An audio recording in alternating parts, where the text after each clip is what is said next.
Good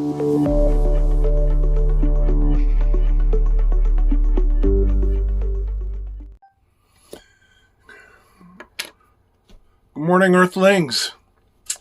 Man, I started this outside, but it's just crazy hot, man. It's 90 degrees and 63% humidity. I already rode my stationary bike 30 minutes, about 7.5 miles, burned 340 calories. I'm sweating. It's just miserable out, just like it is in August. No big surprise. But hey, I wanted to do a series called So You Want to Be a Private Investigator. You know, that's something that I would get from people all the time before I retired. I'd get emails and phone calls. Hey, I'd like to be a private investigator. Can you help me figure that out?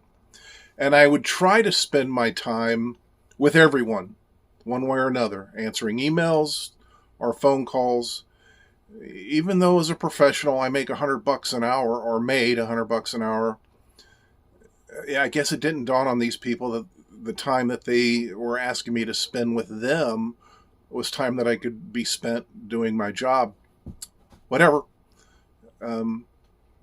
I hope I was helpful to some of those folks. But the reason they would call is probably television. You know, they watched too many Law and Order episodes and they were able to solve the crime.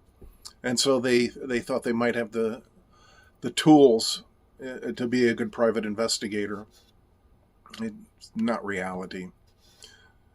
So I'm going to do a series of these where you can understand what it takes to be a PI. So most states have a licensing board. And those boards they might be one for real estate, for doctors, for dentists, lawyers. All kinds of professional organizations out there that have a licensing body. And that licensing body is, one, to make sure that you have the qualifications it takes to do the job, but two, there's somebody that you're responsible to in the event you don't do your job right or you violate the statutes. In my particular case, that licensing body was the Arizona Department of Public Safety, and then they had a board, of course. In order for you to be a private investigator, you can go to work for an established private investigator, and you have to work, I haven't looked at the statutes in a while, but I think it's 3 years and 6,000 hours of continuous experience. When you work for an agency, you can only work their business. You can't go off on your own and do any kind of investigations. It has to be under the agency, and that's so that they can monitor you. There's a lot of laws out there. You're able to do anything in this country. It's legal until it's illegal, and there's all kinds of rights that you can violate if you don't know what you're doing. And so working for an agency is a good start because they're going to teach you what you can or can't do. They may wind up teaching you what you can't and shouldn't do too. And hopefully you're smart enough to figure out what those things are, how to keep yourself out of trouble. And so the other method is that if you can establish to the board's satisfaction that you come in having that prescribed hours, either through, maybe you were a police officer, maybe you were an investigator for law firms, maybe you worked in the intelligence industry. As long as you can demonstrate that to the Department of Public Safety, they're going to take your license. You can go to the police department, get a fingerprint card, fill out the application. It costs about $250. The fingerprint card's $15.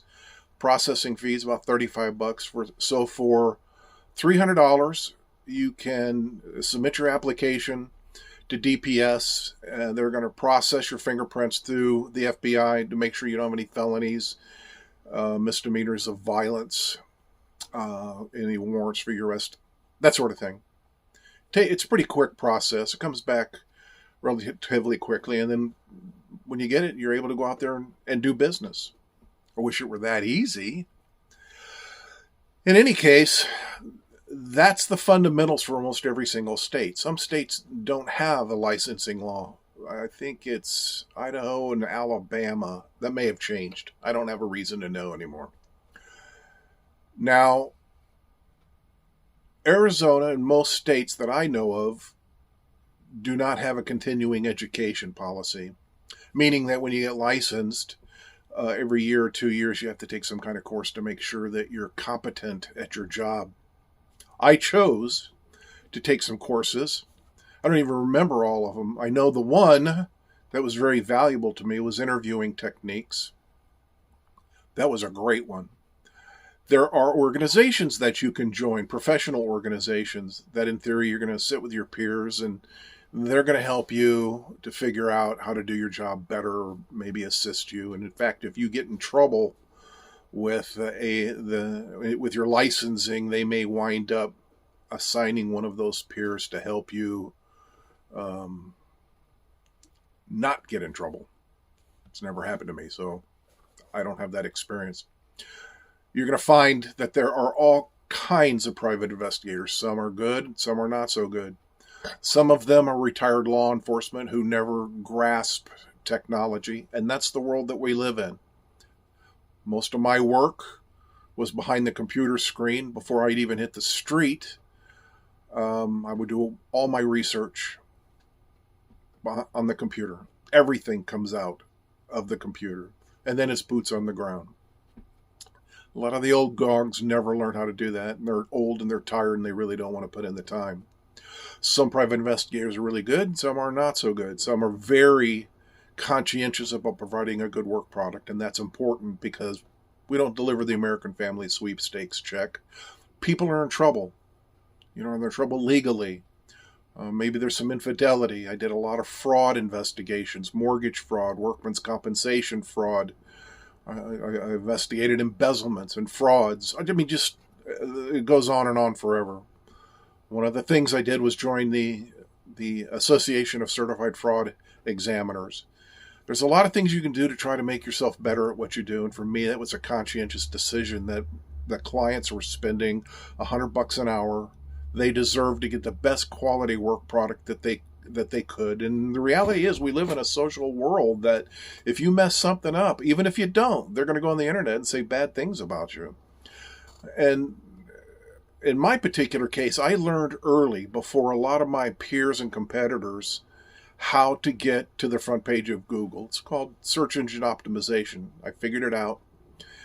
And I got there and I blew past everybody pretty quickly. But that was back when the yellow pages existed still, but they were becoming a bit archaic.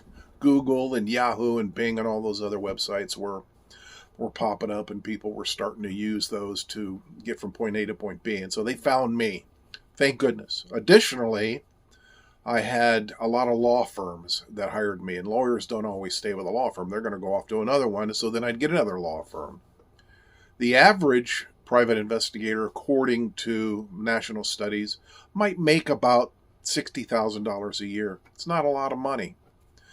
I was fortunate to go past that because I did learn search engine optimization, and because I had lots and lots and lots and lots of 5-star reviews. That's the only ones I had were 5 stars. I knew how to get that out there. And it's because I didn't focus on the money, I focused on the job, providing a good quality work product. If you choose to become a private investigator and go to work for an agency, man, you're going to make your bones, and you should want to make your bones because you want to be good at what you do. You want to be competent. You want to make sure people get what they think they're going to get. And sometimes it's an unrealistic expectation. I've spent a lot of time dissuading people from hiring me because they just had the wrong idea about what it is we did, or they wanted me to commit illegal acts. And where I'm at, in the summer times, it gets to be 115, 117 degrees outside, which means in the car, it's 160, 170 degrees and more. When you're doing surveillance, and that's a lot of what we do, you're sitting in a car that's that hot, you can fry an egg on it, and you're going to sit in there for 8 to 10 hours. And you can't run the air conditioner. Some guys do. That's fine. If it works, it works. But I never did, because when you turn your car on, your running lights are going to come on. That's a sign that somebody's in the car. Of course, the car is running. That's a sign that somebody's in the car. Plus, there's a lot of wear and tear on your car if you don't have air going through the radiator to keep the engine cool. So there's reasons why you're going to sit in your car and you're going to figure out ways to get the job done without doing all that. I figured it out. I had some coolers that I was able to use to keep me alive. I don't know that you're ever going to be comfortable, but you're going to be able to do the job and stay alive, and that's pretty important. Very important.